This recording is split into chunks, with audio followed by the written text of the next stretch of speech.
All right, how's it going, everybody? It is Tuesday, which means it's time for another Technical Tuesday.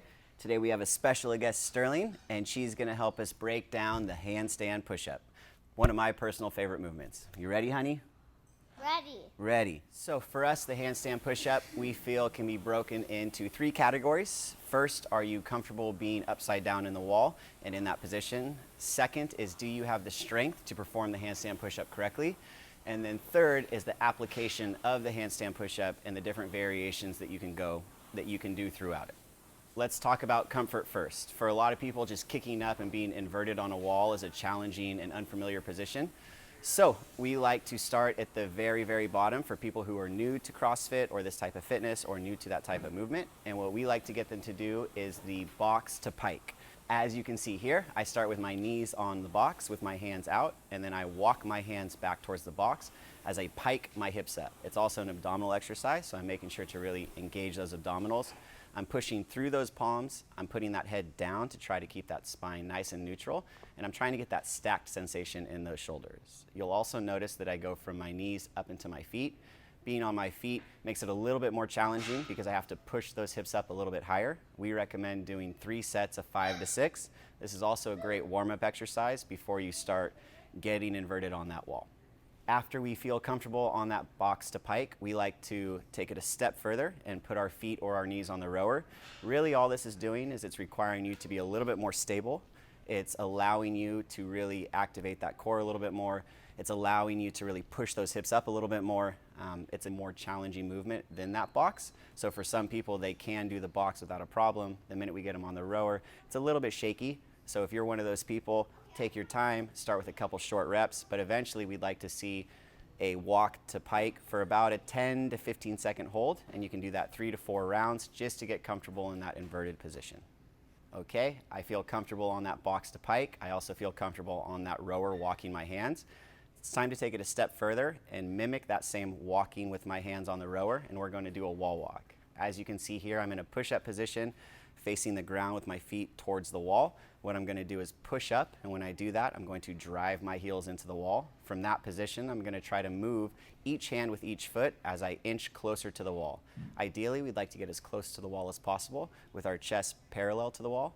Once I'm in that position, I put my head down, drive through those palms, really make sure that those shoulders are nice and stacked, squeezing that tummy, squeezing that tushy, and I want to hang out here for at least 5 to 10 seconds before I control myself back down.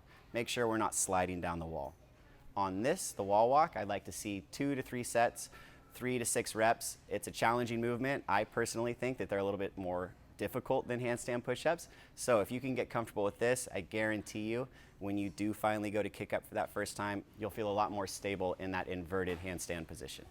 So when it comes to actually kicking up into our handstand on the wall, the best thing to do is just commit to it and trust that you've done the previous steps, that you're strong enough, that you're stable enough, and that you're confident enough to complete the movement. The worst thing you could do when you go to kick up into that handstand is buckle those elbows. So make sure when you're planting those hands on the ground, you are really driving through, just like we've done in the other drills. And then don't be afraid that the wall is going to go anywhere. It's a sturdy wall. So I always tell my clients to kick that wall, try to break a hole in it, and by doing that, you're really committing to the movement. Once I've kicked up into that handstand, I'd like to stay there for at least 10 to 20 seconds. The goal, though, is to be able to hold it for 30 seconds before having to come down. The longer that you can hold it, the more stable and the stronger you are in that position, the easier it's going to progress through these next movements. Okay, so we've just went over our comfort section. Next, we're going to move on to the strength. Our baseline is, we like to say that if you can do, for the gentlemen, if you can do 10 strict press with 95 pounds, for the ladies 10 with 55 to 60 pounds, you're probably strong enough to at least start the handstand push-ups or a variation of that handstand push-up. So if we're not quite there yet, the best way to get better at that, progressive overloading. Just continue to work on that strict press. So even if you can only do 2 to 3 reps, or maybe you're not quite even at that weight, start with the weight that you can do for about 6 to 8. Try to do that 2 times a week, and then continue to add weight or reps until you're close to that weight that we're looking for. Again, we're looking for 3 sets of 95 pounds for about 10 reps for the guys, and we're looking for about 3 sets of 55, 60 pound for the ladies, also 10 reps. A great option for those that have it at their gym is the landmine post. As you can see here, it's inserted into the ground, and we just have one end of the barbell there. What you're gonna do either in the kneeling position or in the standing position is just our single arm press. From here, I'm still thinking about keeping everything nice and tight, and it's allowing me to drive that weight up. Similar to the strict press, we're looking for 3 sets of 8 to 10 at a challenging weight, making sure we're really controlling that eccentric motion. A great exercise for me that I like to do when I'm feeling like I haven't hit my shoulders in a while, or if I'm having a hard time with my handstand push-ups, is the dumbbell or barbell Z press. Basically what it is I'm in a seated L-sit position on the floor. I can either do it with that barbell, making sure that those elbows are slightly in front, or with a dumbbell if I have some overhead mobility restrictions. And I'm pressing that barbell up. Really great because it forces you to just focus on that upper half. You get no assistance from the lower half. Again, fantastic for the core engagement, great for that shoulder pressing. We're looking for 3 sets of 8 to 10 reps at a challenging weight. Ideally, you can build up to that 95, 55 pounds. An exercise that I personally love to throw in there for the help accessory for the handstand push-ups is the decline push-up, and that allows me to drive through that lower half of the pec. When you think about it, when you're upside down in that handstand, all that weight is bearing down on you. So what I like to do is put my feet on a box. We have 12-inch boxes, 16, 20 might be a little bit too high, so you can always stack some plates up as well. And with that decline push-up, notice how I'm keeping those hips nice and high. I want to lower down under control with those elbows tracking along that body, and then I'm pressing up. Similar with everything else we're doing, 3 sets of 8 to 10 is a good range to start with, but again, you guys can always adjust as needed to your skill or strength level. Another exercise I like to add in there is to hit those triceps, because that end range motion, you are driving through and really trying to extend through those triceps. Plus, everybody likes that little bit of an arm pump. So, dumbbell skull crushers. I'm holding 1 dumbbell here, each head of the dumbbell, keeping those elbows nice and tight, 90-degree angle. I'm looking for 8 to 10 reps. You can do this on a bench, you can do this on a floor. After that, I'm also doing some banded press downs, keeping that band nice and tight, and I'm really thinking about squeezing through those triceps. A lot of times if people do these, they'll just go really fast, they lose tension on that band. Make sure that you're controlling that band, make sure you're feeling it in the muscles we're ideally hitting. That muscle-mind connection is really important for these. The slower you go, the more it's gonna burn. This is a great exercise in my opinion to help with that last little lockout when you start to fatigue everywhere else. So on the dumbbell skull crusher and banded press down, I like to superset it. So what I'll do there is I'll do 3 sets of both movements. I will do 8 to 10 dumbbell skull crushers, and then I'll immediately go over to the band and I'll do as many banded press downs as I can. It's a great finisher.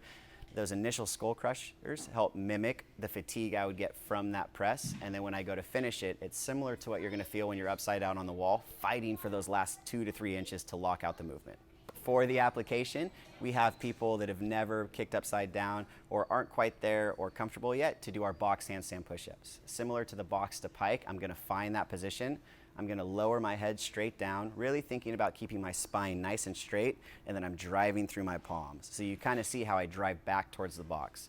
With this, start out 3 sets, 8 to 10 reps, and ideally what you're getting comfortable with here is just lowering down in that inverted position and then driving away. Once I feel like I've mastered or comfortable with those box handstand push-ups, it's time to kick up into that wall and actually do a handstand push-up negative. Just like the word implies, all I'm doing here is once I kick up into the wall, I'm just lowering myself down on that negative part of the movement. I'm looking for a 3 to 5 second lower, and then once I reach the bottom, as you can see, I just come and kick off the wall. I'm not trying to press back up. At this point, I've fatigued or exhausted my muscles. I'm not trying to do anything extra. I'm just getting comfortable lowering myself down, because when we do the handstand push-up, that is part of the movement. I have to lower myself down before I drive myself back up. On these negatives, I like to accumulate a set number of reps instead of doing 3 sets of 8 to 10. I like to say, let's accumulate 15 to 20 reps, 3 to 5 second lower, and it's really up to you on how long that takes. Once I've done that negative and I feel comfortable and confident enough to drive back up, I'm gonna do some elevated, strict handstand push-ups. So what I start with is a plate, and I have 3 ab mats. If you don't have ab mats at your gym, you can just load up as many plates as you can and put a little foam pad there, or even a towel or a t-shirt. What I'm gonna do is lower myself down gently to that position and then drive back up. As you can see, the first one, 3 pads, is a lot of pads, so I'm really only getting a 1/4 inch range of motion. But still, for me, who've never done those before, that's a victory in our book, because you're at least getting used to the movement of when to go down and when to translate that into driving away. So start there if you have to, make it even higher. Just get used to lowering yourself down, finding that point once you hit your head, and driving back up. As you can see, the more comfortable I get, I start sliding pads away. So by the end of it, all I have is that 1-2 inch pad, maybe it's a 1 inch, whatever you're comfortable with. For here, 3 sets of 8 to 10. Again, it's totally up to you. These are just general reps and set ranges for you to try to achieve. For those that feel comfortable with the kipping, what you see here is a kipping handstand push-up, and what a kipping handstand push-up means is I am lowering myself down and then I'm using my hips to kip or drive myself up. So I'm literally using the power and the momentum from my hips to start that upward trajectory, similar to a push press, and then I'm finishing with just a little bit of a lockout. For me, the way I learned how to kip, because I had a really hard time kicking into the wall, is somebody showed me this great drill where you're laying flat on your back. You're about 2 to 3 inches away from the wall, and what you're gonna do is bring your knees into your chest the best that you can. I like to also put my hands behind my head to mimic that motion, but also to get that timing down. What you'll see is I'm literally trying to drive my heels through the wall as I pop my hips up. And when I'm doing that, I transition into the press. So not only am I working on popping my hips up, I'm also training my body on when to press. So there's a timing element to this as well. If you're not quite there yet, just work and get comfortable on popping those hips and driving those heels into the wall. For me, this was the drill that helped me the most as far as learning how to go from just doing strict handstand push-ups into those kipping, and then how to cycle those kipping handstand push-ups. The last thing you see here is a couple sets of strict or deficit handstand push-ups. Once you're in the position where you can and you feel comfortable with those handstand push-ups, you can really have fun with the different types, the different styles, the different deficit, the different ranges, and how you apply them in a workout. They're a great exercise. It's a really cool thing that a lot of people see and they'd like to try it, and it's one of those things that a lot of people can get on the quicker side. There's a lot of technique to it, but not nearly as much technique as some of the other movements. But the first thing we need to remember is, are you comfortable being upside down? Once you're comfortable being upside down, do you have the strength to do the movement? If you know, and you can confidently say that you do have the strength to do that movement, it's time to apply it. But this is one of those that we really have to be honest with ourselves and understand, if I don't have the strength or I'm not quite comfortable yet, let's take a couple steps back and work on improving those areas, so when it comes time to do the movement, I know in my heart of hearts that I have the skill and the strength to do it. Go get those handstand push-ups.